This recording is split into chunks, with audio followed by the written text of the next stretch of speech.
بسم اللہ الرحمن الرحیم۔ جناب رسول اللہ صلی اللہ علیہ وآلہ وسلم نے اپنے دعوتی کام کے سلسلہ میں کچھ بادشاہوں کے نام پہ خطوط روانہ فرمائے تھے۔ بعض علماء ان کی تعداد 375 بیان کرتے ہیں کہ 375 خطوط آپ نے لکھے تھے۔ ایک خط آپ نے کسریٰ کے نام روانہ فرمایا۔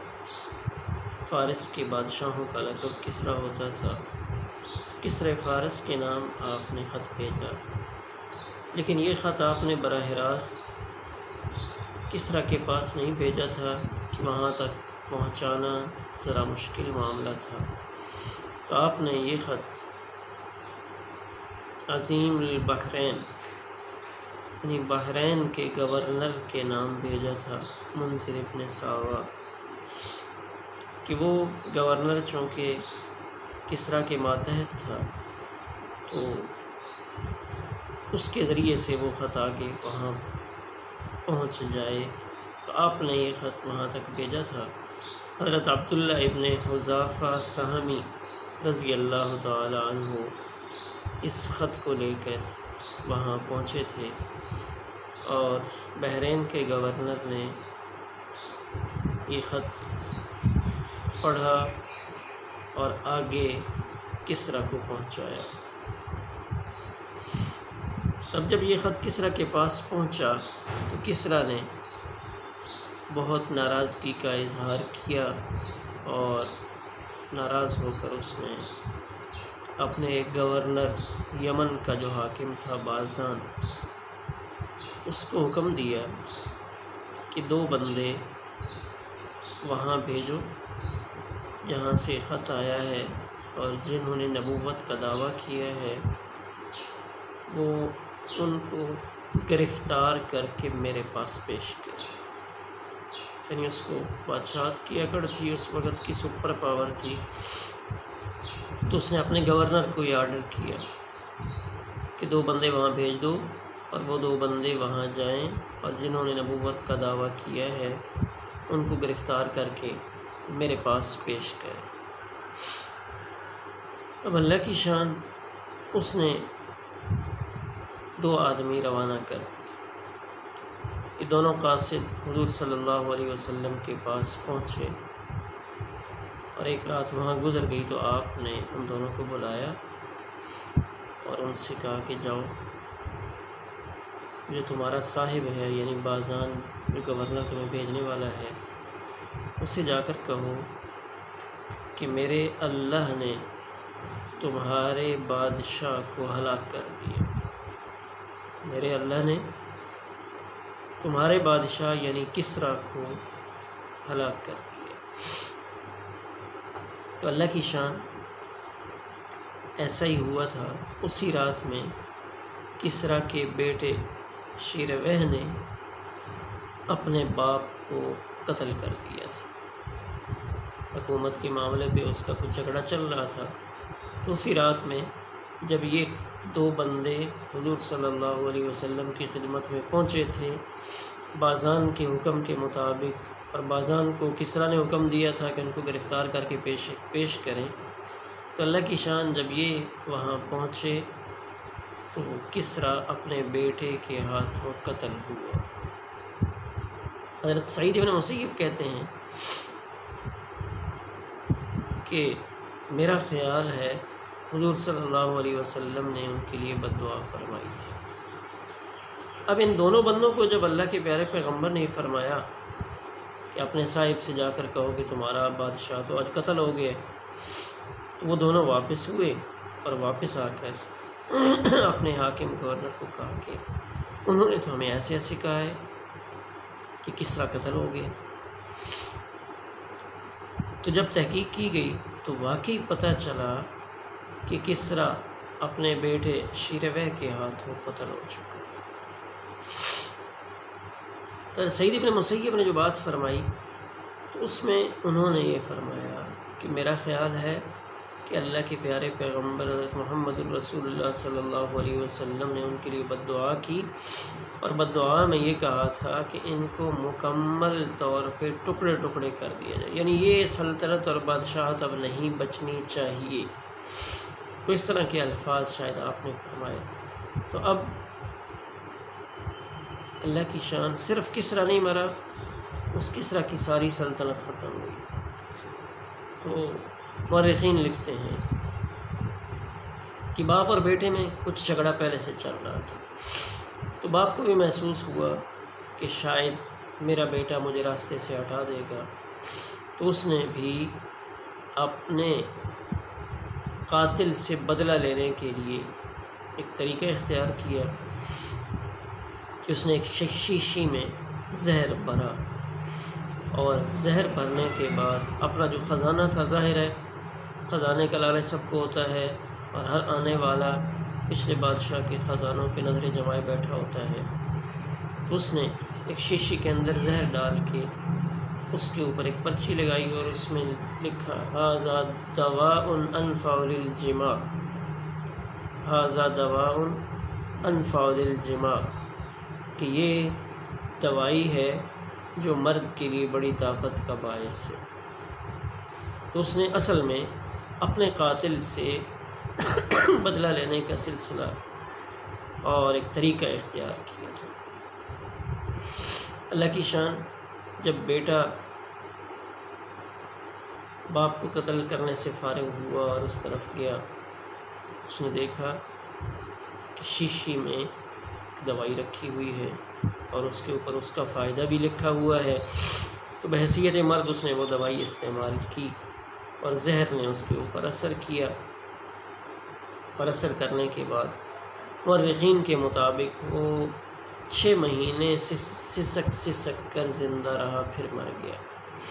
اس 6 مہینے کے دوران اس نے اپنے خاندان کے سارے مردوں کو قتل کروا دیا تھا، چن چن کے مردوں کو قتل کروا دیا تاکہ کوئی میرے خلاف اٹھے نہیں اور میری سلطنت پہ قبضہ نہ کر سکے۔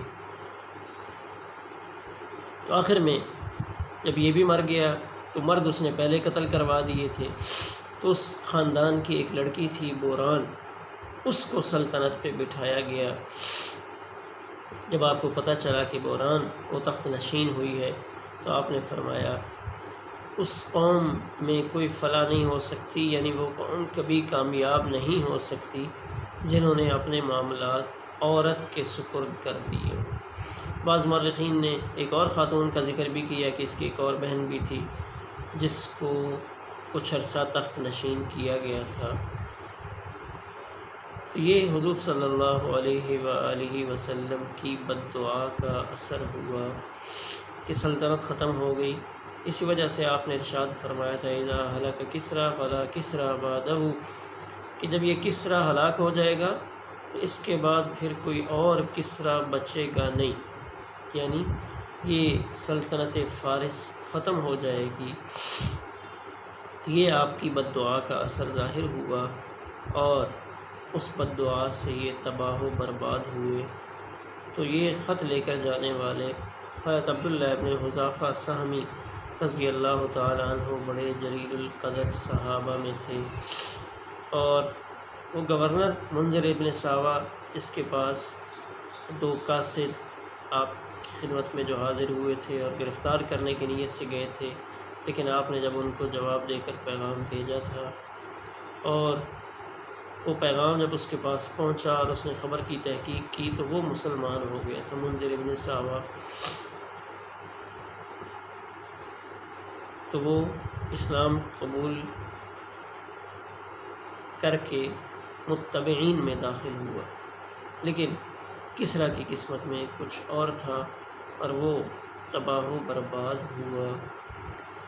حضرت عبداللہ بن حذافہ سہمی رضی اللہ تعالیٰ عنہ، ان کے بارے میں ایک اور واقعہ کتابوں میں لکھا ہے کہ حضرت عمر رضی اللہ تعالیٰ عنہ کے زمانہ خلافت میں حضرت عمر رضی اللہ تعالیٰ عنہ نے ایک لشکر بھیجا تھا، اور یہ لشکر روم کی طرف بڑھ رہا تھا، تو رومی بادشاہ نے ان کو گرفتار کر لیا، کچھ اور ساتھی بھی ان کے ساتھ تھے۔ پہلے اس نے لالچ دیا کہ اگر آپ اسلام کو چھوڑ کر نصرانیت کو قبول کر لیں تو آدھی سلطنت آپ کو دوں گا، یعنی سلطنت میں شریک کر لوں گا۔ انہوں نے کہا نہیں، ایسا نہیں ہو سکتا۔ پھر اس نے سولی پہ لٹکایا اور اپنے کارندوں سے کہا کہ ان کے آس پاس سے تیر گزارو، تیر پھینکو، یعنی ان کو نہ لگے لیکن خوف پیدا کرو۔ لیکن اس کا بھی ان کے اوپر کوئی اثر نہیں ہوا، بالکل بھی نہیں ڈرے۔ پھر اس نے ان کو نیچے اتارا اور ایک دیگ جلائی اور دیگ کو آگ کے اوپر چڑھایا، اور اس میں کھولتا ہوا پانی جب تیار ہو گیا تو اس نے ایک قیدی کو اندر ڈال دیا ان کے سامنے، جس سے وہ کھولتے ہوئے پانی میں جانے والا بندہ فوراً اس کا گوشت ہڈیوں سے الگ ہو گیا، یعنی اس کی وفات ہو گئی۔ تو اب اس نے کہا کہ ان کو بھی پکڑ کر ڈالو۔ تو جب ان کو لے کر گئے، دیگ کے قریب پہنچے تو یہ رونے لگے۔ تو بادشاہ نے سمجھا کہ شاید یہ ڈر گئے، لیکن بادشاہ کے پاس لایا گیا، اس نے پوچھا کیوں روئے ہو، تیار ہو گئے میری آفر کو قبول کرنے کے لیے؟ تو کہنے لگے نہیں، میں تو یہ سوچ رہا ہوں کہ تم ایک دفعہ مجھے دیگ میں ڈالو گے تو یہ ایک جان ہے، یہ تو فوراً چلی جائے گی۔ میں تو چاہتا تھا کہ 100 جانیں ہوتی تو میں ایک ایک کر کے ساری اللہ پر قربان کر دیتا۔ یہ تو اس وجہ سے رویا ہوں کہ ایک جان ہے اور یہ تھوڑی دیر میں ختم ہو جائے گی۔ تو پھر اس نے کہا اچھا چلو ایک کام کرو، میرے سر پہ بوسہ دے دو۔ یہ اس نے ایک آپشن دیا، پھر میں تمہیں چھوڑ دوں گا۔ تو انہوں نے کہا کہ صرف مجھے چھوڑو گے یا میرے سارے ساتھیوں کو؟ تو اس نے کہا سارے ساتھیوں کو چھوڑ دوں گا۔ انہوں نے اس آفر کو قبول کیا، اس بادشاہ کے سر پہ بوسہ دیا، تو اس نے اپنی بات کے مطابق ان کو بھی چھوڑ دیا اور سارے ساتھیوں کو چھوڑ دیا۔ یہ مدینہ منورہ حاضر ہوئے۔ حضرت عمر رضی اللہ تعالیٰ عنہ کا دور خلافت تھا۔ جب ان کو پتہ چلا تو سیدنا عمر رضی اللہ تعالیٰ عنہ نے بڑی خوشی کا اظہار کیا، یعنی حکمت عملی سے اپنی اور اپنے ساتھیوں کی جان بچائی۔ حضرت عمر رضی اللہ تعالیٰ عنہ نے خود ان کی پیشانی پہ بوسہ دیا اور اعلان کیا کہ مدینہ منورہ کا ہر فرد وہ آئے، ہر مرد آئے اور حضرت عبداللہ ابن حذافہ سہمی رضی اللہ تعالیٰ عنہ کی پیشانی پہ بوسہ دے، یعنی ان کا اعزاز اور اکرام فرمایا۔ تو یہ جلیل القدر ہستی حضرت عبداللہ ابن حذافہ سہمی رضی اللہ تعالیٰ عنہ کے نام سے موسوم ہیں، اور بدر کے شرکاء میں ان کو مانا جاتا ہے۔ بعض مورخین نے ان کو شرکائے بدر میں شامل نہیں کیا۔ تو یہ ایسی عظیم الشان مقدس ہستیاں ہیں، اللہ تعالیٰ ان کی برکتیں ہمیں نصیب فرمائے، اور جو دین نے ہم تک پہنچایا ہے اپنی قربانیوں کے ساتھ، اس دین کو اپنانے کی توفیق عطا فرمائے۔ السلام علیکم ورحمۃ اللہ۔